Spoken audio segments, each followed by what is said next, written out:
Shalom, shalom, que Dieu vous bénisse richement.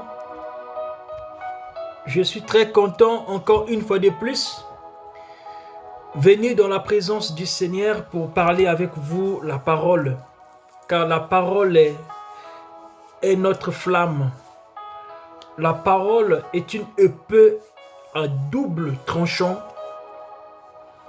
Je vais lire une portion de l'Écriture pour fortifier encore une sœur, un frère qui est dans l'angoisse. Lisons dans le livre de Lamentations, chapitre 3, à partir du verset 24.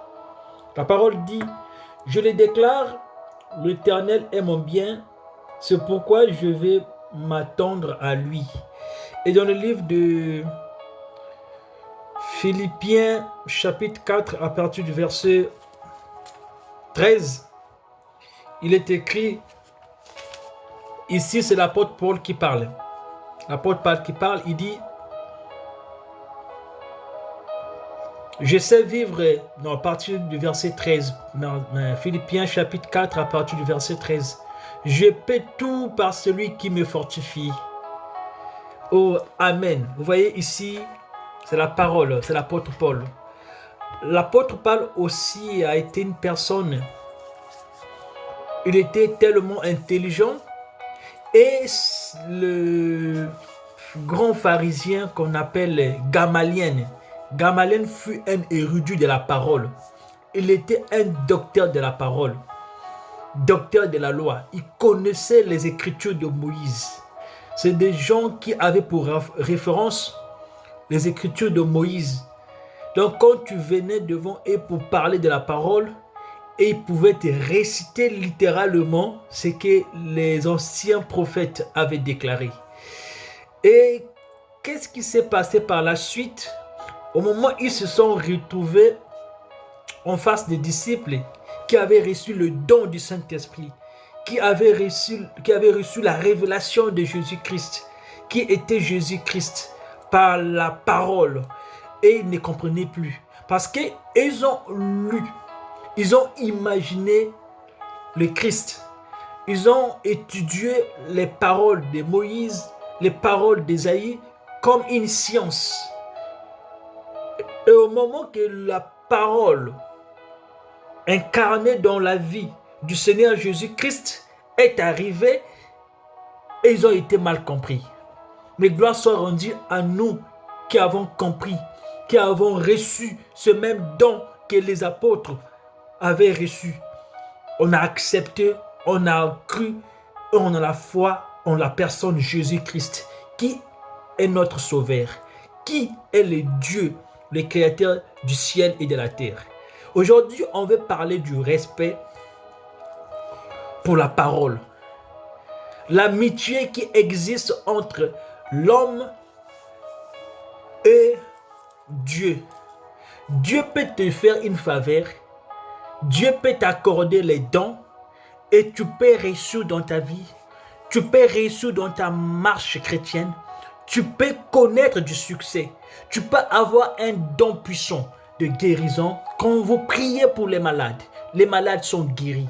Mais cela ne vous amène pas à être égal à Dieu. Cela ne vous amène pas à faire de compromis avec la parole. Non. Vous devez savoir que la parole de Dieu est au-dessus de l'amitié que vous avez entre Dieu et vous. C'est ce qui s'est passé avec Moïse.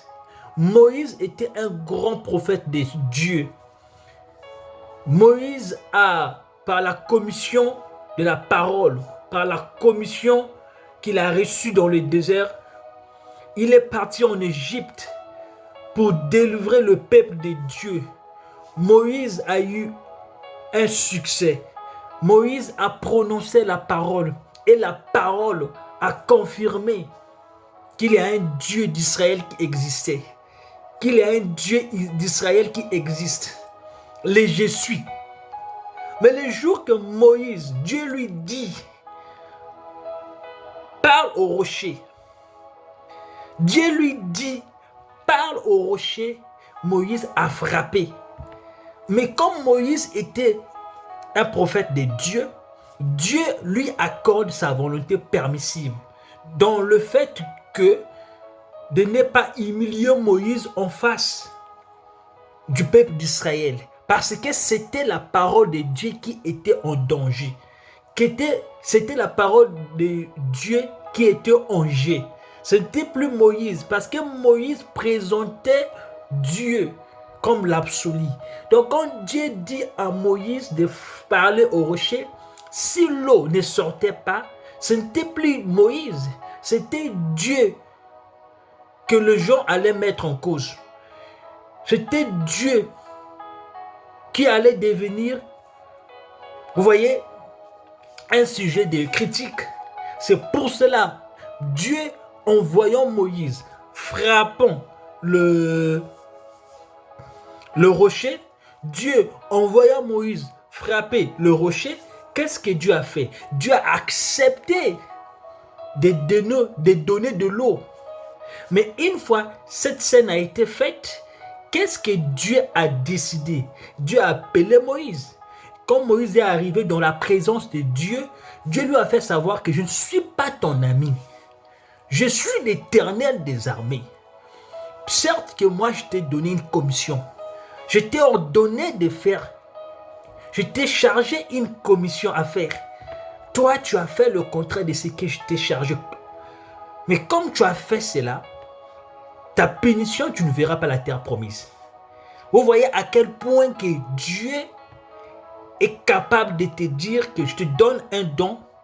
Tu es un ministre, tu es un évangéliste, tu es un pasteur, tu es un prophète. Tu as le don de prophétiser, tu as le don de prier pour les malades. Et les malades sont guéris. Mais à condition, il faut respecter la parole. Il faut avoir le respect à la parole. Il faut avoir le respect pour la parole. Parce que c'est Dieu qui décide ce qu'il veut faire. Ce n'est pas à toi de dire à Dieu ce qu'il doit faire. Dieu t'appelle, tu es un instrument, mais la puissance ne vient pas de toi. La puissance émane de l'Éternel. Et c'est l'Éternel qui décide ce qu'il veut faire pour son peuple, pour sa nation. Mais Moïse n'a pas compris cela. Moïse a été oint. Moïse a été utilisé.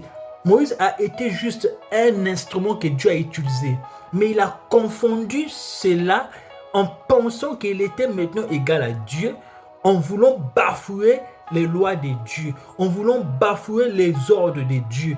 Et là, Dieu l'a frappé. Dieu lui dit que tu ne verras pas la terre promise. Malgré tout le travail acharné que Moïse a accompli, vous voyez? Donc c'est la même chose pour toi et pour moi. Ne pensez pas que quand tu t'énerves, Dieu n'est pas capable de te frapper. Dieu, il est amour. La parole dit dans le livre des Lamentations, les bontés de Dieu sont inépuisables. Mais cela n'empêche pas Dieu aussi d'être jaloux. Cela n'empêche pas Dieu aussi de te châtier. Cela n'empêche pas Dieu aussi de te correctionner quand tu vas au-delà de la parole. Quand tu veux faire des compromis avec la parole.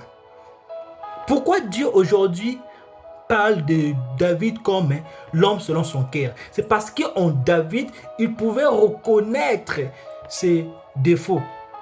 Quand quelque chose, si David fait quelque chose qui n'est pas bon, lorsque Dieu vient lui parler, David prend toutes les responsabilités, il met ça sur lui et il se met à prier. Voilà pourquoi il a même prié après être allé avec la femme de son soldat, de son commandant, son général. Il a commencé à prier, il a gêné, il a dit: crée en moi un cœur pur. Ne t'éloigne pas de ma présence, Seigneur. Fais descendre ton Esprit Saint dans mon cœur.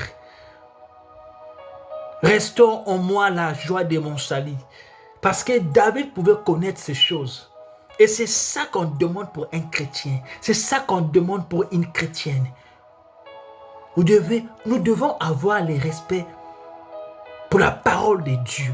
La parole de Dieu n'est pas un livre que nous devons lire et puis une fois on a atteint l'objectif qu'on voulait, on néglige. Non, la parole de Dieu doit devenir une vie continuelle dans nos activités quotidiennes.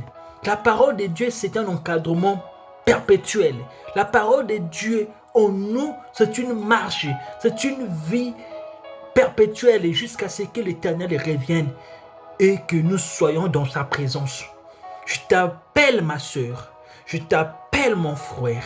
Dieu, il est miséricordieux, il est riche en bonté, mais il aime ceux qui respectent la parole. Et quand vous respectez la parole de Dieu, vous avez tant de bénédictions qui vous accompagnent.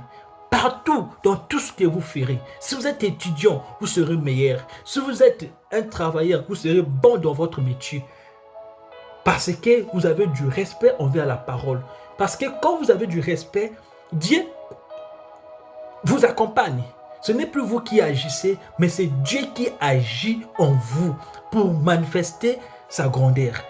Et c'est pour cela que je t'implore dès ce soir de reconnaître quelle est ta position envers la parole. Il ne faut pas confondre la bonté et l'amitié tout en pensant que comme Dieu m'a ordonné, comme Dieu m'a oint, comme Dieu a répandu son esprit sur moi, aujourd'hui j'ai du succès et je dois faire des compromis, je dois faire quoi que ce soit. Non, il faut toujours attendre que le Seigneur te parle. Et quand le Seigneur te parle, tu dois obéir à sa parole. Que Dieu vous bénisse richement. Et je crois que Dieu va vous accompagner. Il sera notre divin compagnon. Et c'est lui l'Urim Tumim. Et nous devons nous attendre à lui jusqu'à ce que notre vie soit entre ses mains. Notre vie chrétienne, notre marche dans la parole soit soudée et qu'elle soit entre les mains de Dieu. Que le Seigneur vous bénisse richement. Partagez la vidéo et on nous revoit pour une prochaine vidéo. Que Dieu vous bénisse richement.